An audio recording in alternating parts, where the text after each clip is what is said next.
Hi hello welcome to post 360. నేను మీ మురళి రాపల్లి. ఇటీవల అంబటి రాంబాబు గారి ఇంటి మీద జరిగిన దాడి మనందరికీ తెలుసు.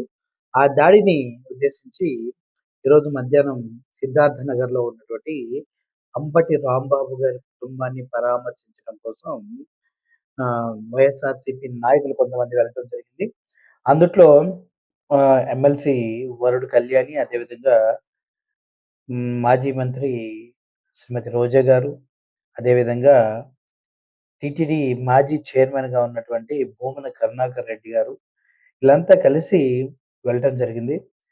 అదేవిధంగా వైఎస్ఆర్‌సీపీ పొన్నూరు నియోజక సమన్వయ కార్యకర్త Ambati Muralikrishna, Tadikonda YSCP incharge Diamond Babu, వీళ్ళంతా కలిసి కూడా వాళ్ళని పరామర్శించడం కోసం వెళ్ళటం జరిగింది. అయితే ఈ క్రమంలో వాళ్ళు వెళ్ళినప్పుడు ఒక్కొక్కరు మాట్లాడిన మాటలు చాలా ఎంత ఆలోచింపజేసే విధంగా ఉన్నాయి. ఒకసారి మీరు క్లియర్‌గా గమనించినట్లయితే వైఎస్ఆర్‌సీపీ పార్టీ నాయకుడు, టీటీడీ మాజీ చైర్మన్‌గా ఉన్నటువంటి భూమన కరుణాకర్ రెడ్డి మాట్లాడుతూ, అంబటి రాంబాబు గారి పైన ఒక మహిళ దాడి చేసింది. చేస్తుంటే టీడీపీ నాయకులు, అక్కడ ఉన్నటువంటి పోలీసులు సోధ్యం చూస్తూ అలాగే ఉండిపోయారు. టీడీపీ మహిళ ముందు తిడితేనే తర్వాత అంబటి రాంబాబు గారు ఆ బాధని తట్టుకోలేక ఆయన ఒక మాట అనటం జరిగింది. తర్వాత పశ్చాత్తాపపడి ప్రెస్ మీట్ కూడా పెట్టారు. అయినప్పటికీ ఇలా ఆయన్ని అన్‌పాపులర్ చేయడం కోసం ఇంతగా దిగజారాలా? ఆయన్ని అరెస్ట్ చేయటం ఇంతగా అవసరమా? అంటూ ఆయన క్షమాపణ చెప్పినప్పుడు కూడా తనని అరెస్ట్ చేశారు. ఏ క్షమాపణ చెప్పకపోయినా ఆ అమ్మాయిని ఏమీ చేయలేదంటూ మాట్లాడటం జరిగింది. ఇది నిజంగా చెప్పాలంటే వాస్తవం.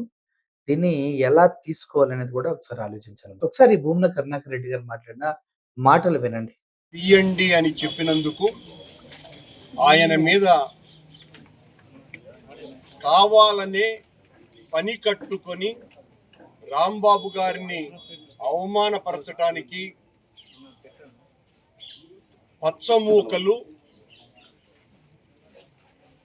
తాగుబోతుల్ని, గంజాయి బ్యాచ్ని ఉసికొల్పి మహిళల చేత అత్యంత నీచంగా ఆయనను బూతులు మాట్లాడిన కారణంగా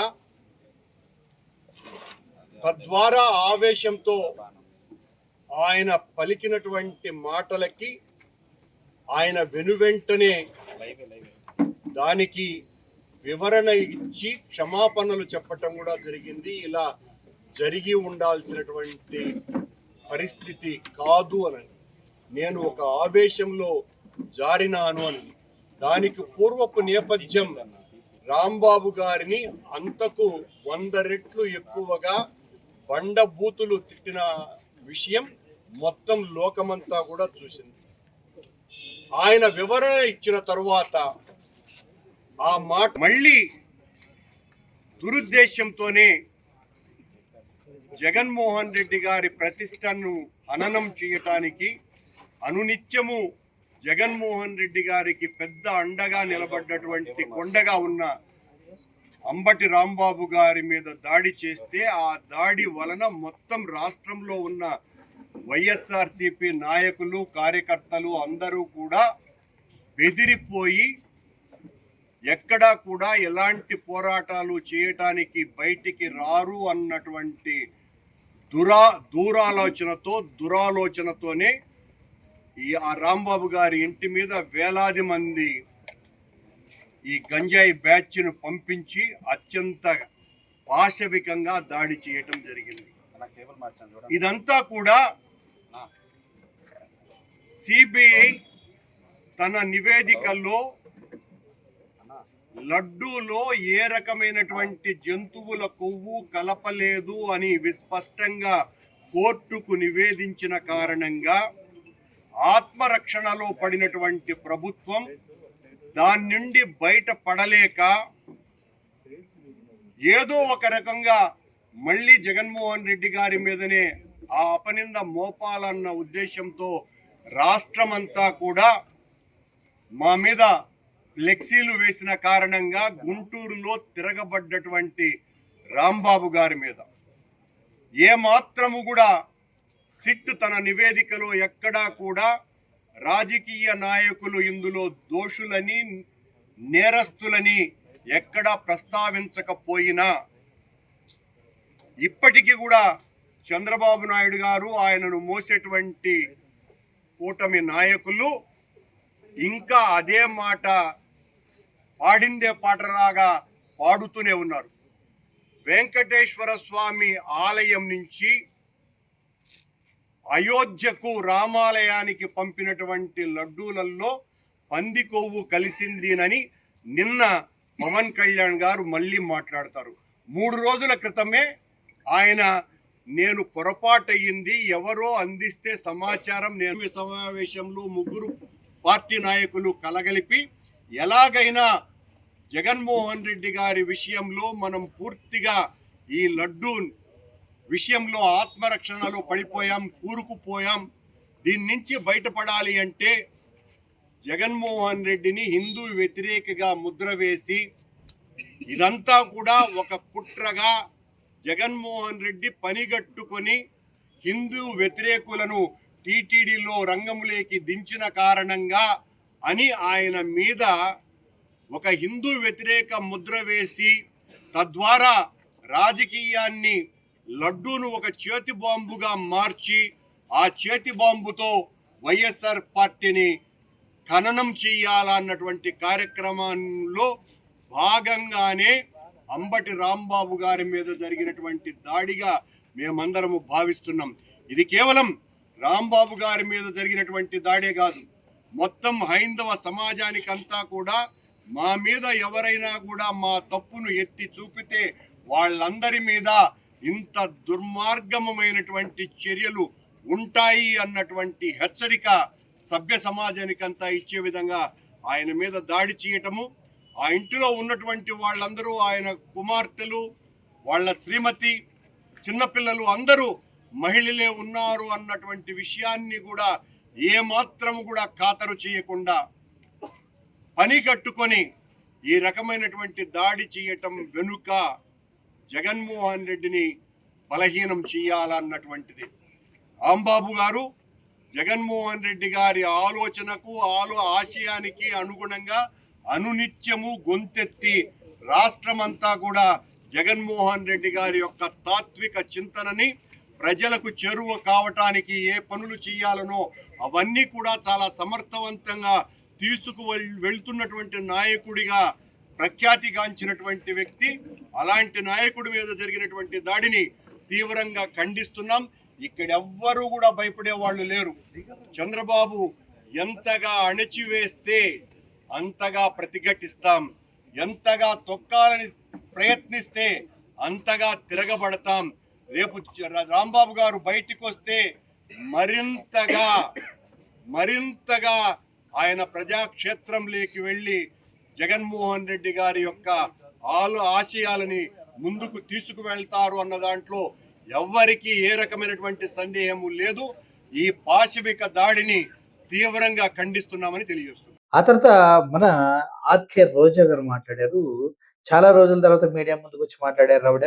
మాట్లాడుతూనే ఎవరైతే అమ్మటి రాంబాబు గారి ఇంటి పైన దాడి చేశారో వాళ్ళ పైన పెట్టవలసిన కేసులు 307 అటెంప్ట్ టు మర్డర్ పెట్టాలి, కానీ అటువంటి పెట్టలేదంటూ ఆవిడ మాట్లాడుతూ జరిగింది. ఇది చాలా హేయమైన చర్య అంటూ రోజా గారు క్లియర్ గా చెప్పారు. అంతేవిధంగా ఎమ్మెల్యే గల్లా మాధవి మరి నిన్నగాక మొన్న అధికారంలోకి వచ్చింది, కొత్తగా అధికారం వచ్చింది, కొత్త బిచ్చిగాడు పొద్దెరగడు అన్నట్టుగా ఈవిడకి ఇష్టం వచ్చినట్టుగా మాట్లాడుతూ ఉంది.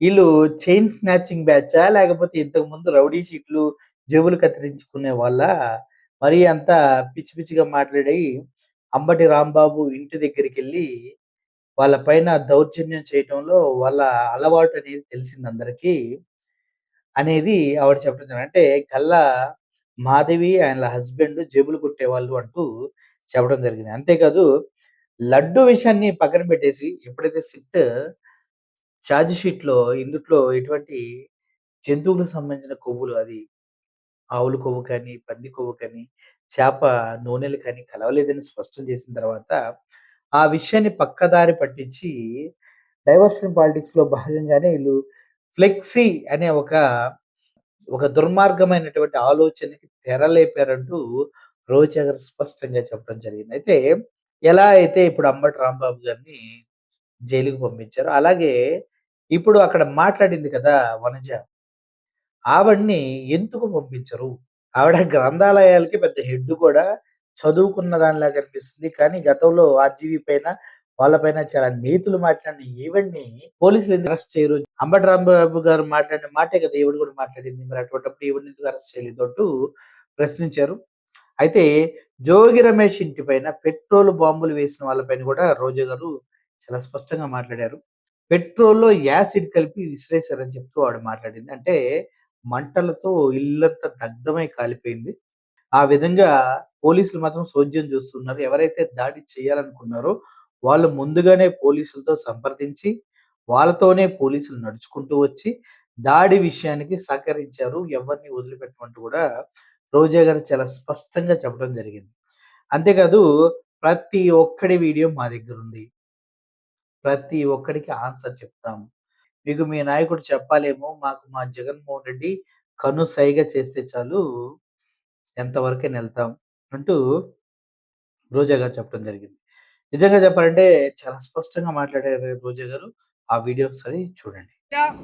ఆయన కుటుంబ సభ్యుల మీద జరిగిన దాడి చూస్తుంటే చాలా బాధేస్తుంది. అసలు ఈ రాష్ట్రంలో ప్రజాస్వామ్యం ఉందా, లేకపోతే నియంతృత్వ పాలన జరుగుతుందా అనేది ప్రజలకు స్పష్టంగా అర్థమై ఉంటుంది. ఈరోజు అధికారంలో ఉన్న కూటమి ప్రభుత్వం చేసే తప్పుల్ని ఎవరు ఎత్తి చూపిస్తారో వారి మీద తప్పుడు కేసులు పెట్టడం, ఎవరు నిలదీస్తారో వారి మీద దాడులు చేయడం, వారి ఇళ్ల మీద ఏ విధంగా పెట్రోల్ బాంబులు విసిరేయటం, ఆడవాళ్ళని చూడకుండా వాళ్ళని చంపడానికి ప్రయత్నం చేయటం అనేది చాలా సిగ్గుచేటు. ఇలాంటివి చేసేవాళ్ళు చేతగాని దద్దమ్మలు, చేతగాని చవటలు చేసే పని.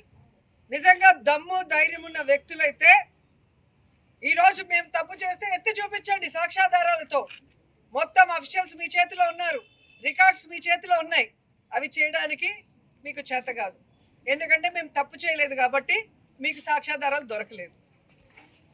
సో మీరు అధికారంలోకి వచ్చేదానికి ఏవైతే అబద్ధాలు చెప్పి ప్రజల్ని మోసం చేసి వచ్చారో, ప్రజలు ఈరోజు అవి ఎక్కడ చేయమంటారు, అవి చేయకపోతే ఎక్కడ నిలదీస్తారో అన్న భయంతో ఎప్పటికప్పుడు డైవర్షన్ పాలిటిక్స్ చేయడం అనేది మీకు అలవాటు అయిపోయింది. మీరు ఈవీఎంలతో గెలిచారు, ఈవీఎంలో ఉన్న వీవీప్యాట్లని లెక్క పెడితే మీ భాగవతం బయటపడుతుందన్న విషయం తెలుసుకొని మీరు ఈ లడ్డూ ఇష్యూని తీసుకురావడం జరిగింది. చంద్రబాబు నాయుడికి వెంకటేశ్వర స్వామి కలలో వచ్చి చెప్పారా? ఆయన నిన్ను అడిగారు కదా, ప్రెస్ వాళ్ళు అడిగితే సిబిఐ ఇచ్చిన రిపోర్ట్లో జంతు కొవ్వు కలవలేదని చెప్పి ఇచ్చారు కదా సార్ అంటే, నీకు చెప్పారా? దేవుడు నీకు వచ్చి అడిగాడా? దేవుడు నీకు చెప్పాడా అని చెప్పి ఎంత స్టూపిడ్గా మాట్లాడాడు. మరి ఈరోజు నేను చంద్రబాబు నాయుడిని అడుగుతున్నాను, వెంకటేశ్వర స్వామి నీ కల్లోకి వచ్చి, అయ్యా చంద్రబాబు, నా లడ్డూలో నెయ్యి కలిసింది, నెయ్యిలో జంతుకోవు కలిసింది, నా లడ్డూలో పందికోవు కలిసింది, నా లడ్డూలో ఫిష్ ఆయిల్ కలిసిందని నీకు చెప్పారా? నీకు మాత్రమే చెప్పారా అని అడుగుతున్నాను. సిబిఐ యాక్చువల్గా చంద్రబాబు నాయుడు నుంచి ఇన్వెస్టిగేషన్ స్టార్ట్ చేసుంటే ఈ కథ మొత్తానికి ఆర్జుడు చంద్రబాబు నాయుడు కేవలం తన చేతగానితనాన్ని, తన తప్పుల్ని కప్పిపుచ్చుకోవడానికి ఈ డైవర్షన్ పాలిటిక్స్ కోసం భగవంతుడంటే కూడా భయం లేకుండా, భగవంతుడంటే కూడా గౌరవం లేకుండా అందరూ పవిత్రంగా భావించి ఆ లడ్డూ మీదే ఈ విధంగా ఇంత చండాలంగా మాట్లాడాడు అనేది అర్థమై ఉంటుంది. ఈ రోజుకి కూడా వాళ్ళు చేసింది తప్పు అని తెలుసుకొని, మేము అనుకున్నాం, మాకెవరో ఇన్ఫర్మేషన్ ఇచ్చారు కానీ లేదు అని ప్రూవ్ అయింది, చాలా సంతోషం అని గౌరవంగా చెప్పుంటే రాష్ట్ర ప్రజలు కూడా సంతోషించుంటారు. కానీ ఈరోజు సిబిఐ క్లియర్ కట్గా రిపోర్ట్ ఇవ్వడం జరిగింది. లడ్డూలో జంతు కొవ్వు కలవలేదు, పంది కొవ్వు కలవలేదు, ఫిష్ ఆయిల్ కలవలేదు, ఏమి కలవలేదు అని స్పష్టంగా చెప్పింది. దాన్ని ప్రశ్నిస్తున్నారని, ఆ ఫ్లెక్సీని తీయమన్నారని ఒక స్కెచ్ చేసుకొని ఎలాగైనా ఈరోజు అంబటి గారి మీద దాడి చేయాలి, ఆయన మీద తప్పుడు కేసులు పెట్టాలి, ఆయన్ని లోపల పెట్టాలని ఒక స్కెచ్ తయారు చేసుకున్నారు.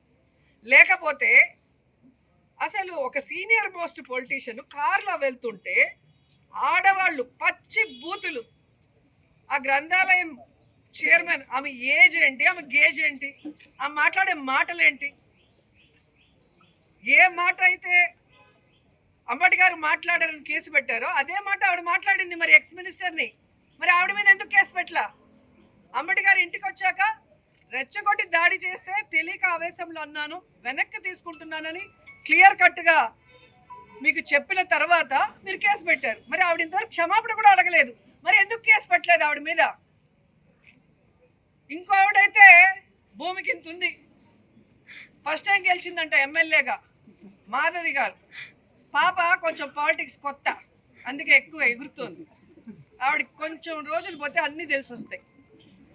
అసలు ఆమె ఇంటి ముందుకు వచ్చి ఆమె మొగుడు రౌడీలు గుండాల్లాగా, అంటే ప్రొఫెషన్ గుండాలనుకుంటా, ఎమ్మెల్యే కాకముందు చిల్లర రౌడీలు జోబు దొంగలు చేస్తూ ఉన్నారేమో, ఇక్కడికి వచ్చి వాళ్ళు ఏ విధంగా రౌడీజం చేశారు, ఆ తర్వాత ఎలా వార్నింగ్లు ఇస్తూ ప్రెస్ మీట్ ఇచ్చారు, జగన్ గారు వస్తుంటే మళ్ళీ ఎలా మాట్లాడారు, మళ్ళీ ఇప్పుడు ఎలా మాట్లాడుతున్నారు మీరు చూస్తున్నారు. మీకు అధికారం కావాలేమో రౌడీజం చేయడానికి, మాకు అధికారం కూడా అవసరం లేదు. జగన్ అన్న సైగ చేస్తే చాలు. కానీ మాకు విలువలు ఉన్నాయి, క్రమశిక్షణ ఉంది. అందుకే జగన్ అన్న 5 సంవత్సరాలు లా అండ్ ఆర్డర్ని ఎంత జాగ్రత్తగా రాష్ట్రంలో చూసుకున్నారో మీ అందరికీ తెలుసు. ఎవరి మీద తప్పుడు కేసులు పెట్టలేదు, ఎవరిని హింసించలేదు, ఎవరి ఇంటి మీద దాడి చేయలేదు. కానీ మీరు చేస్తున్నది ఏంటి? రెచ్చగొట్టే దారిలో ఈరోజు ఆడవాళ్ళు ఉన్నారు ఇంట్లో. అంబటి గారు వైఫ్, పిల్లలు, అల్లుడు, మనవరాలు ఇలా పగలగొట్టి ఇంట్లో దూరేసి వాళ్ళు ఏదైనా చేస్తే పోలీసులు నించొని చూస్తున్నారు. పోలీసులకు జీతాలు ఇచ్చేది ఎవరు? తెలుగుదేశం పార్టీ వాళ్ళు, జనసేన వాళ్ళ? ప్రజల పన్నులతో కదా వీళ్ళకి జీతాలు ఇస్తున్నారు. మరి ఏదైనా ఇన్సిడెంట్ జరిగినప్పుడు ఇమీడియట్గా రియాక్ట్ అయ్యి వాళ్ళని కాపాడాల్సిన బాధ్యత పోలీసులకు ఉందా లేదా? ఫోన్ చేస్తే ఎస్పీ ఫోన్ ఎత్తాడు, పోలీసులు ఇక్కడ నించుంటారు. మన వాళ్ళు వచ్చి పోలీసులు ఏంటి సార్ ఇంత జరుగుతుంటే అని చెప్పి ఫోన్ చేసి అడిగితే మాకు ఇన్స్ట్రక్షన్స్ రాలేదు అంటే, దాడి చేయడానికి ఇన్స్ట్రక్షన్స్ ఇచ్చారు, వీళ్ళని చూస్తూ ఉండమని ఇన్స్ట్రక్షన్స్ ఇచ్చారు. కానీ ఆ దాడిలో ఎవరైతే బాధితులుగా ఉన్నారో వాళ్ళని కాపాడమని ఇన్స్ట్రక్షన్స్ రాలేదంట. ఇంతకన్నా పోలీసు వ్యవస్థకి ఏదైనా సిగ్గుచేటు ఉందా అని అడుగుతున్నా. ఇప్పుడే జీరో పడిపోయినారు ఈ రాష్ట్రంలో పోలీసులు, కేవలం కూటమి ప్రభుత్వానికి బానిసలుగా బతుకుతూ ఈరోజు ఎంత చెడ్డ పేరు తెచ్చుకుంటున్నారు.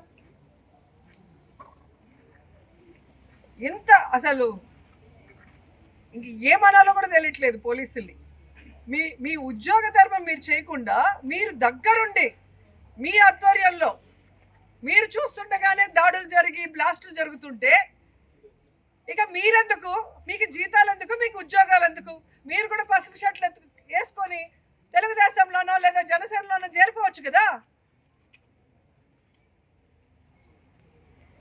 ఈరోజు మీరు చూస్తుంటే జోగి రమేష్ గారి ఇంటి మీద చూశారు కదా, పెట్రోల్లో యాసిడ్ మిక్స్ చేసి బ్లాస్ట్ చేశారు ఇంటి మీద. మొత్తం కాలిపోయినాయి, డోర్లు కాలిపోయినాయి, గోడలు కాలే. అంటే మనుషుల మీద పడితే ఏంటి పరిస్థితి? సర్కిల్ నుంచి వాళ్ళు వస్తుంటే వాళ్ళ వెనక పోలీసులు వస్తున్నారు, వీడియోలు ఉన్నాయి. మరి అక్కడే ఎందుకు ఆపలేదు? ఎందుకు లాఠీ చార్జ్ చేయలేదు? నాయకుల్ని భయపెట్టాలి అంటే భయపడే వాళ్ళు వైఎస్ఆర్సీపీలో ఎవ్వరూ లేరు. మా నాయకుడు, దమ్మున్న నాయకుడు జగన్మోహన్ రెడ్డి గారు. ఆయన ఉన్నంత వరకు ఆయన వెనక మేము ప్రాణాలు ఇవ్వటానికైనా సిద్ధం. ప్రజలకు ఒక కష్టం అంటే జగనన్న ఎప్పుడు ముందుంటాడు. జగనన్న బయటకు వస్తే ఎలా ఉంటుందో సినిమా చూశారు కదా. అంబటి గారికి సినిమా చూపిస్తానని చెప్పాడు మీ ఎంపీ, కేంద్ర మంత్రి. మొన్న జగన్ వచ్చినప్పుడు ఆ సినిమా ఎలా ఉందో ఇప్పటికే ఆయనకు అర్థమై ఉంటుంది. అదేవిధంగా వరుడు కళ్యాణి గారు మాట్లాడుతూ, అనేక చోట్ల వైఎస్ఆర్సీపీ నాయకులపైన గత కొంతకాలంగా దాడులు జరుగుతూనే ఉన్నాయి. ఇప్పుడు అంబటి రాంబాబు గారిని ఇలా అరెస్ట్ చేయటం, జోగి రమేష్ గారి ఇంటిపైన దాడి చేయటం, ఇలా చూస్తూ ఉంటే అసలు కూటమి నాయకులకు సిగ్గు లేదా? సిగ్గు లేకనే ఇలా సిగ్గుమాలిన పనులు చేస్తున్నారా అనిపిస్తుందంటూ కళ్యాణి గారు కూడా మాట్లాడటం జరిగింది. ఇళ్లల్లో పడి ఆడవాళ్ళ పైన, పిల్లల పైన మీరు చేసేది రాజకీయం కాదురా, చేతకానితనం అన్నట్టుగా ఆవిడ చాలా స్పష్టంగా టీడీపీ నాయకులు, కూటమి నాయకులకు హితవు పలికారు. అన్నిటికి మించి ఒక విషయం క్లియర్‌గా చెప్పాలంటే, వీరంతా కలిసి అంబటి రాంబాబు పైన కక్ష పడటానికి ఒక కారణం ఏంటంటే, రెడ్ బుక్‌లో 3 పేజీలు మాత్రమే చిరిగాయి. ఇంకా చాలా పేజీలు ఉన్నాయంటే, అంబటి రాంబాబు గారు ఆ విషయాన్ని ఆవిష్కరిస్తూ, "నీ రెడ్ బుక్‌కి నా ఇంట్లో కుక్క కూడా దడవదన్నారు." అలాగే ఆయన ప్రవర్తన గూడా గట్టిగా ఇచ్చారు. అందుకే ఆయన పైన దాడి చేసి, పోలీసుల్ని ప్రేరేపించి ఆయన కస్టోడియల్ టార్చర్ గూడా చేయడం జరిగింది. ఈ విషయమై వీళ్ళంతా చాలా స్పష్టంగా మాట్లాడారు. కానీ రాబోయే రోజుల్లో దీనికి పూర్తి స్థాయిలో లెక్కలు తేల్చే వరకు వైఎస్ఆర్‌సీపీ నాయకులు ఎవ్వరు కూడా వదిలిపెట్టరనేది మాత్రం వాస్తవం. కానీ చూద్దాం ఏం జరుగుతుందో. రోజా గారు కూడా చాలా స్పష్టంగా తన రాజకీయాల గురించి, తన ప్రవర్తన గురించి చెప్పారు. ఇది ప్రస్తుతానికి జగన్మోహన్ రెడ్డి గారి టీమ్‌ని టచ్ చేస్తే ఎలా ఉంటుందో రాబోయే రోజుల్లో చూపిస్తారు అంటూ ప్రతి ఒక్కరు చెప్తున్నారు. కానీ ఈ విషయం తలుచుకుంటే నాకు ఒకింత భయంగాను, ఒకింత ఆలోచింపజేసే విధంగాను ఉంది. ఏం చేద్దాం? మన చేతిలో ఏం లేదు. ఇప్పుడు మనం వరి మొక్కలు నాటి అక్కడికెళ్ళి పత్తి కొయ్యాలంటే కుదరదు కదా! మనమేమో హింసని ప్రేరేపించి ఇళ్ళపైన దాడి చేసి పెట్రోల్ బాంబులు ఏయిస్తుంటే, వైఎస్ఆర్‌సీపీ వాళ్ళు మొత్తం బొట్లు పెట్టుకొని పూజలు చేస్తూ మన ఇంటికి హారతులివ్వరు కదా! రొట్టె పట్టినోళ్ళకి రొట్టెన్నర. లెక్కలు ఎప్పుడు లెక్కలే కదా! పార్టీల మధ్య గొడవలు ఎప్పుడు గొడవలుగానే ఉంటాయి కదా! చూద్దాం రాబోయే రోజుల్లో ఏం జరుగుతుందో. Thank you for watching this video. Please signing off. Thank you so much.